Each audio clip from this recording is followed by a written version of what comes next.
I hadn't foreseen these feelings emerging at 21. My name's Evelyn Evie Thompson. Until last summer, I was just another college student living at home, planning my future as a teacher. Everything shifted when Mom began her affair. Let me describe myself.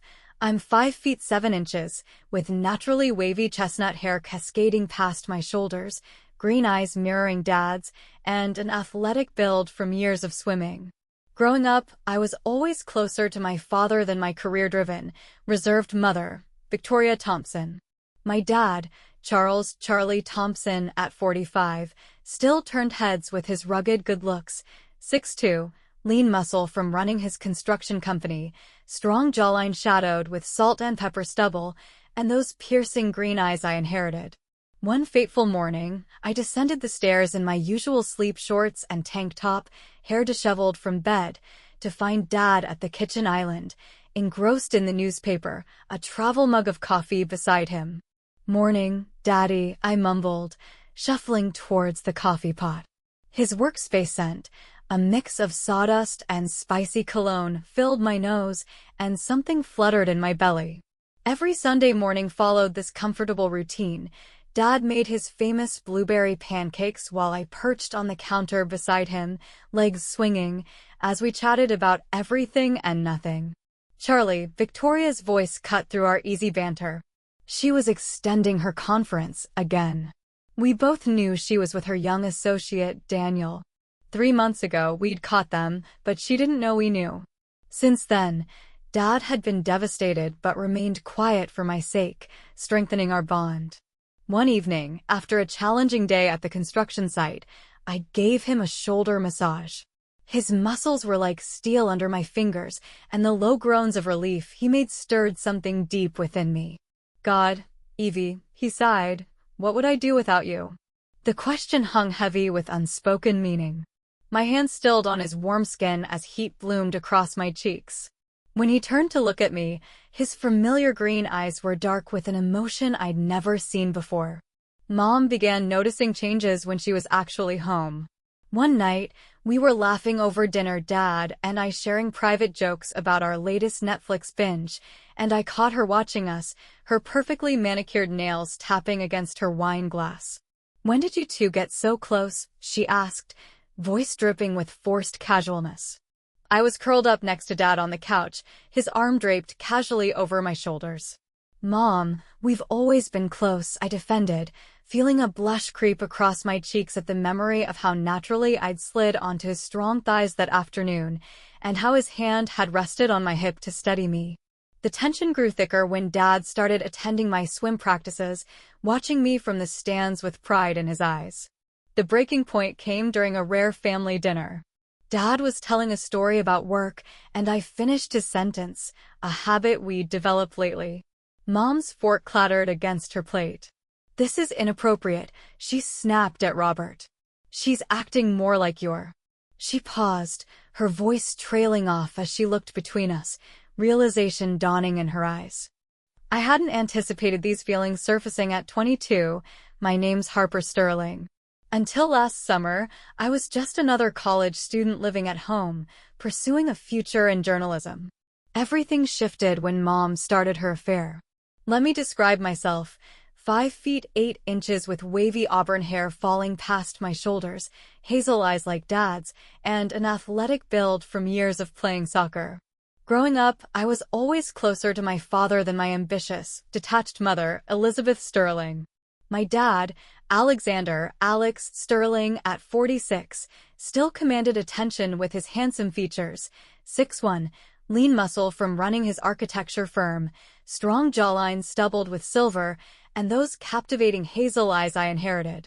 One restless night, I found myself wandering down the hallway in my silk pajamas, drawn to Dad's room by the soft glow of his lamp. "Can't sleep either, sweetheart?" His voice was heavy with emotion as he sat up in bed, the sheets pulled around his waist, revealing a body sculpted by years behind a drafting table. I climbed onto the bed beside him like I used to during storms as a child, but now the tension between us crackled with unspoken desires. "She's wrong about us, isn't she, Daddy?" I whispered, tracing patterns on his chest, feeling his heartbeat race beneath my palm. His large hand cupped my cheek, thumb brushing across my lower lip. "No, she's not," he murmured roughly, yet his body betrayed him, pressing against me with growing heat. The warmth of his skin through my silk pajamas was intoxicating as we gravitated towards each other slowly, inevitably. "Maybe I want to burn, Daddy," I breathed, tracing the lines of his tattoos, feeling his muscles tense under my touch. His hand slid up my thigh, leaving trails of electricity in its wake. "Once we cross this line, there's no going back," he warned, but I silenced him by pressing closer, our hearts pounding in sync. That night changed everything. We explored each other with desperate need, discovering every inch with reverent touches. His calloused hands from years at the drafting table were surprisingly gentle as they mapped my curves. Dawn found us tangled together, spent and satisfied, the guilt waiting for later, but in that moment, everything felt perfectly right. The following weeks became a delicious torture of stolen moments and secret touches, meaningful glances across the dinner table, late-night movies we never actually watched. Mom grew increasingly suspicious, coming home earlier to interrupt our private moments with calculated precision. Her eyes narrowed when she caught me leaving Dad's home office, my hair mussed and cheeks flushed. Our secret meetings became an art form, code words sent via text, creative excuses for late nights, secluded spots where we'd park his car, steaming up the windows while exploring each other's bodies. Sometimes he'd pick me up from soccer practice, taking the long way home, his rough hands tracing every curve and making me gasp with desire. One evening, as Mom prepared dinner, I found myself in Dad's arms, pressed against the counter in our kitchen. His lips were at my neck, sending shivers down my spine when suddenly, Mom's voice cut through the haze. "Harper, what are you doing?" I froze, heart pounding in my chest. Dad stepped away, his eyes filled with a mix of fear and desire. The tension between us was palpable as we faced our secret threatening to unravel. "I was just helping Dad find something," I stammered, my cheeks flushing. Mom's gaze narrowed, suspicion etched on her face, but she said nothing, turning back to the stove. As Dad and I exchanged a look filled with unspoken words, we knew that this delicate dance had entered a dangerous new phase. Name the empty houses he was renovating became our secret havens. He'd press me against partially painted walls, lifting me onto countertops not yet installed, leaving our mark in ways future owners would never know. At home, we developed a silent code.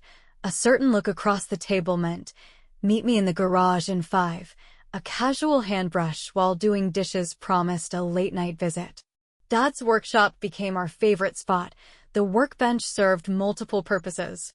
Mom grew increasingly suspicious. She asked questions about my sudden interest in construction sites, her gaze following us constantly, noting how I sat too close to him on the couch or how his hand lingered on my lower back. "You smell like your father's cologne," she remarked one evening after I'd returned from the workshop. I blamed it on hugging him goodbye, but my flushed cheeks betrayed me. We knew we were playing with fire, yet every stolen moment, secret touch, and clandestine meeting only fueled our desire for more. Dad would whisper promises against my skin as we moved together, our bodies fitting perfectly, as if made for each other. The morning everything shattered started like any other. I was in his workshop, perched on his desk wearing one of his flannel shirts when his expression suddenly changed. "Emma, we need to talk," he said, voice strained and formal. My heart dropped instantly. "What's wrong, Daddy?" I reached for him, but he stepped back, the distance between us feeling like miles. "This has to stop," he said, running his hands through his silver-streaked hair, refusing to meet my eyes. "What we're doing is destroying this family. Your mother knows." Tears welled in my eyes. "I don't care if she knows. We love each other." "No," he cut me off sharply. "I'm your father. I was supposed to protect you, not this." His voice cracked. "I failed you as a parent." "You haven't failed me," I insisted, sliding off the desk and trying to close the gap between us. "What we have is real. It's special." He stood tense, hands clenched at his sides, fighting the urge to reach for me. You deserve a normal life, Emma. Someone your own age, a real relationship. You don't have to hide. I don't want normal, I whispered, tears flowing freely now. I want you, Daddy. Please, don't do this. He turned away, his broad shoulders tense. I've already called a contractor in Seattle. I'm transferring the Watson project to them. I'm leaving for a while, until these feelings fade, until we can be father and daughter again. The world stopped spinning. Leaving for how long? His voice was hollow. As long as it takes, he said, pausing at the door. I'll always love you, princess, but not like this. Never again like this. He walked away, each step echoing in my heart. I stayed there on the workshop floor until night fell, clutching his shirt and breathing in his scent until my tears ran dry. Mom found me hours later, but said nothing. She knew she'd won. The first attempt to get Dad back was a week after his announcement. I showed up at his new apartment wearing a sundress that left little to the imagination. His eyes darkened when he saw me, but he stepped back. Emma, go home, he said, but I wasn't giving up. Each day, I found new ways to test his resolve, accidentally running into him at construction sites in tiny shorts and his old work shirt, asking innocent questions during mandatory family dinners while playing footsie under the table, dropping my napkin just to crawl under and torment him. I started swimming at his gym, emerging from the pool in my smallest suit while he tried desperately to focus on his workout. Late-night texts included photos of me in his old shirts that he'd left behind, with captions like, "Miss you like this." I was determined to win him back, no matter the cost. In the quiet hours of night, I'd send texts to Daddy, knowing full well what those words did to him. One evening, I brought him dinner, wearing a silk robe that conveniently slipped off my shoulder. His knuckles turned white as he gripped the doorframe, resisting the temptation. "Princess, please," he'd beg, each rejection stinging but revealing his struggle. I saw how much it cost him, the shake in his hand when I got too close, the change in his breathing when I called him Daddy, the hunger in his eyes before he turned away. I left lipstick marks on his coffee mug, wore his favorite perfume, and bent over every chance I got, pushing his limits. I knew Daddy's routine. He'd stop by to pick up work clothes while Mom was at yoga. That evening, I left my door slightly ajar, the soft buzzing sound of my new toy filling the room as I arched on my bed, intentionally loud enough for him to hear. "Daddy," I whimpered, knowing exactly what I was doing. His footsteps stopped outside my door. I heard his sharp intake of breath and the creak of wood as he gripped the doorframe. Through half-lidded eyes, I saw his shadow lingering, matching my ragged breathing. "Please," I moaned, feeling his internal struggle. "God, forgive me," he whispered, retreating moments later. The next day, a text arrived, moving to the Seattle site permanently. "Don't try to find me." Thursday evening, I meticulously prepared my trap. At 6:30, I heard his heavy boots on the stairs. Positioned perfectly in my room, I let the new toy hum softly as I performed, vocal enough for him to hear. "Daddy," I moaned, watching his shadow appear in the doorway. He stood frozen, battling his desires. "Need you so bad," I breathed, feeling the heat radiating from him through the gap in the door. Finally, his deep voice broke the silence. "I love you too much to destroy you like this." His boots moved quickly down the hall, and the front door slammed, rattling the windows. 10 minutes later, a text arrived, "Leaving for Seattle tomorrow. This has to end, princess. I'm sorry." That night, I drove to his apartment, finding his door unlocked.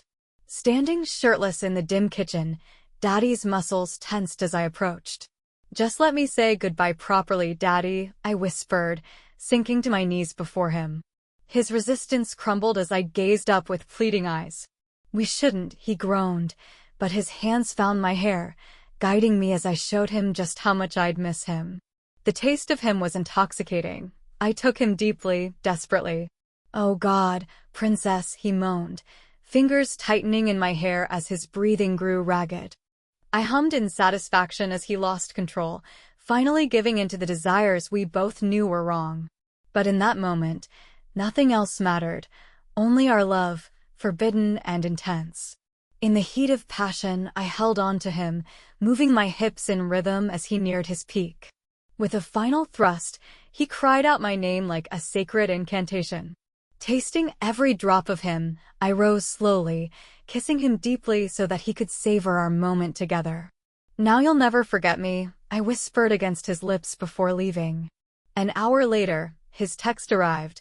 "That was goodbye, Emma." Under the cover of a storm, I made my final attempt, finding his door unlocked. Inside, Daddy stood shirtless in the kitchen, illuminated by a single overhead light. The shadows accentuated every muscle, every curve I'd once traced with my fingertips. "You shouldn't be here," he growled, voice rough. But as I approached, our eyes locked, green meeting green, and I sank to my knees before him. "We can't, not again," he groaned, but made no move to stop me as I freed him from his jeans. "Princess, we promised." His words trailed off as I took him into my mouth, the familiar taste of his skin making me moan softly. His fingers tightened in response, guiding my movements as I showed him just how much I'd miss him. The storm raged outside, mirroring the intensity inside us. I took him deeper, more desperate with each passing moment, memorizing every detail, from his masculine scent to the way his muscles trembled under my hands. "Emma," he groaned, hips moving in rhythm as I worked him with lips and tongue. "Oh God." His words turned into a cry of release as he found his peak, calling out my name like salvation. I rose slowly on shaky legs, kissing him deeply so that he could taste himself on my tongue. "Now you'll never forget me," I whispered against his lips. "Every time you think of Seattle, remember tonight. Remember how perfectly we fit together." Before he could respond, I walked out into the storm, mascara running with rain and tears. His text came an hour later. "That was goodbye, Princess. What we had was beautiful but wrong. Please don't follow me to Seattle. Let me do the right thing for once. Goodbye, Emma."